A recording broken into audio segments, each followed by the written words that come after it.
जिस दुनिया को आज हम जानते हैं वह दुनिया आज से लगभग 4 अरब साल पहले जमीन से निकले ज्वालामुखी और लावा के उबलते हुए समुद्र से ढकी हुई थी, जिसका टेम्परेचर 5000 डिग्री सेल्सियस से भी कहीं ज्यादा था।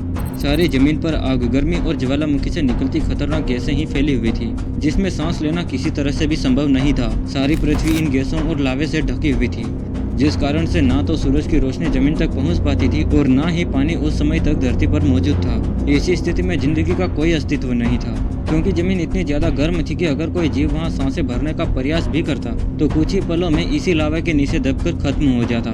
जहां पर जीवन की कोई आशा नहीं थी, वहां फिर ऐसा क्या हुआ कि यह आग का गोला समय के साथ ठंडा होने लगा। और सिर्फ ठंडा ही नहीं, बल्कि ये यूनिवर्स के बिलियन स्टार और प्लैनेट्स में से एकमात्र ऐसी जगह बनी जहाँ जीवन की शुरुआत हो पाई, जो समय और समझ के साथ समुद्र की गहराइयों से निकलकर अंतरिक्ष में कदम रख चुकी है। पेड़, पानी, इंसान और जानवर, आखिर यह सब यूनिवर्स में कहां से आए और क्यों आए, जानिए आज की इस वीडियो में धरती की असली कहानी, जिसे साइंस और रिसर्च ने प्रूव किया है। आज से लगभग 650 करोड़ साल पहले हमारे सोलर सिस्टम के स्थान पर सिर्फ गैस, धूल से बना बादल और एक स्टार ही मौजूद था, जिसे आज वैज्ञानिक सोलर नेबुला के नाम से जानते हैं। यह गैस का बादल भी खासकर उन चीजों से ही बना था जो हमारे पूरे यूनिवर्स में बहुत ही मात्रा में मौजूद है, हाइड्रोजन और हीलियम। इसके अलावा इसमें कुछ अन्य तत्व भी मौजूद थे, जैसे नाइट्रोजन, कार्बन, सिलिकॉन और ऑक्सीजन। ये सभी मिलकर बाद में हमारे सौरमंडल के ग्रहों के निर्माण में बहुत आवश्यक बने। इस बादल का साइज कम से कम 100 लाइट ईयर्स तक फैला हुआ था, लेकिन एक समय कुछ ऐसा होता है कि इसके पास मौजूद एक विशाल स्टार सुपरनोवा करके विस्फोट कर जाता है। यह विस्फोट इतना ताकतवर होता है कि इसके पास मौजूद गैसीय बादल का सारा पदार्थ एक जगह पर इकट्ठा होकर कंप्रेस होने लगता है। इस पूरी प्रक्रिया में जो वर्षों तक शांत बादल था, वो एक साथ घूमने लगा और समय के साथ एक डिस्क में बदल गया। अब इस पूरी प्रक्रिया को साइंटिस्ट ने एक नाम दिया, सोलर नेबुला हाइपोथेसिस। इस डिस्क में हाइड्रोजन बहुत ही अधिक हो गया था, जिसमें समय के साथ न्यूक्लियर रिएक्शन शुरू हुआ और करीब 13,91,000 व्यास और 1.5 करोड़ डिग्री सेल्सियस तापमान के साथ हमारा सूरज इस सोलर सिस्टम का केंद्र बन गया, जिसमें पूरे सौरमंडल का लगभग 99.86% मास सिर्फ सूर्य ने अपने अंदर ही समा लिया। सूर्य बनने के बाद सौरमंडल में इतनी धूल और भी बच गई थी कि उससे दूसरे ग्रह बन सके। उसी धूल के कण ने आपस में टकराकर ग्रह बनने का आकार लेना शुरू किया और उन्हें वैज्ञानिक ने नाम दिया प्लेटेसिमल्स, यानी ग्रहों के बीज। प्लेटेसिमल्स टकराते टकराते इतने बड़े हो चुके थे कि इनकी टक्कर और ग्रेविटी से प्रोटो प्लेनेट बन चुके थे, यानी ग्रहों के सांड भी अब बन चुके थे। शुरुआत में सूरज के पास में तापमान और सोलर विंड बहुत तेज थे, जिसके कारण केवल पथरीला ग्रह ही पास में टिक सके, जिस वजह से पूरा सौरमंडल 2 हिस्सों में बंट गया। इसी कारण बुध, शुक्र, पृथ्वी और मंगल जैसे सटानी ग्रह बने, जो सूर्य के पास वाले हिस्से में रहे। इन चारों ग्रहों पर इनके बनने के समय में एक तरह से नर्क के जैसा माहौल था।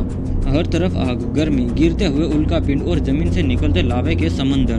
पृथ्वी की जमीन तो पूरी तरह से मेटल और पत्थर के लावे से ढकी हुई थी। आसमान से हर कुछ समय में उल्कापिंड पृथ्वी से टकरा रहे थे, जिससे आग में जलते पत्थरों की बारिश हो रही है। लेकिन यही पत्थरों की बारिश में जो पत्थर सौरमंडल के बाहरी हिस्से से आ रहे थे, यही अपने साथ बर्फ के क्रिस्टल लेकर आ रहे थे।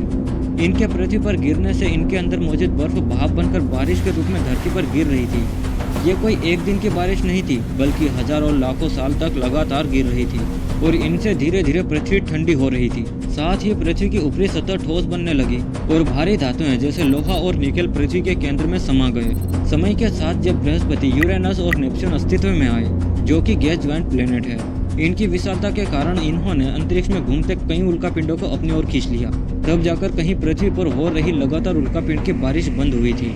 इस पूरे सोलर सिस्टम को बनने में करीब 10 करोड़ वर्षों से भी ज्यादा का समय लग गया था, लेकिन पृथ्वी के अंदर अभी भी कुछ बनना बाकी था, और वो थी पृथ्वी की चुंबकीय शक्ति, यानी मैग्नेटिक फील्ड।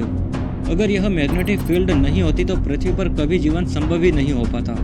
जब पृथ्वी का लावा ठंडा हुआ और भारी तत्व इसके कोर में इकट्ठा हुए, तब पृथ्वी के घूमने के कारण मैग्नेटिक फील्ड बनने लगी और इतनी विशाल हो गई कि आज भी पृथ्वी के चारों तरफ 65,000 मील तक फैली हुई है। इसके बनने में भी करीब 1 अरब वर्ष का समय लग गया था। इस मैग्नेटिक फील्ड के कारण ही हमें उत्तर और दक्षिण ध्रुव पर ऑरोरा लाइट्स देखने को मिलती है।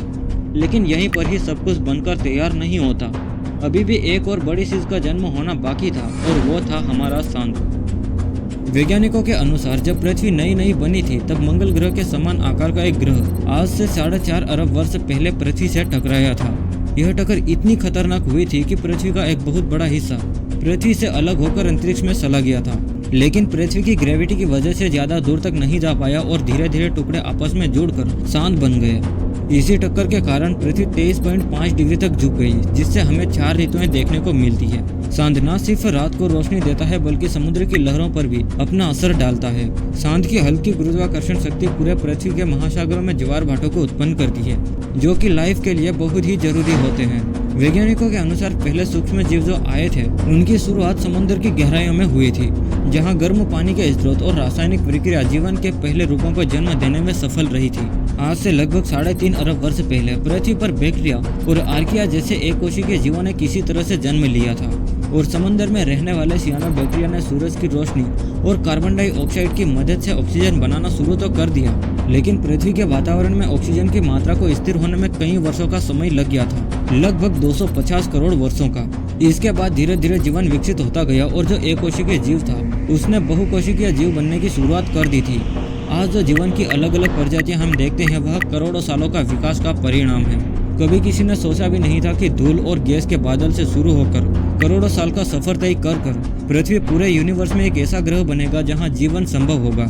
आज भी वैज्ञानिक जीवन को खोजने के लिए अलग अलग सोलर सिस्टम में रिसर्च करते रहते हैं और साइंटिस्ट को बहुत सी चीजें मिली, लेकिन अब तक पृथ्वी जैसी कोई दूसरी दुनिया नहीं मिली और यही बात हमारी पृथ्वी को यूनिवर्स में सबसे यूनिक बनाती है।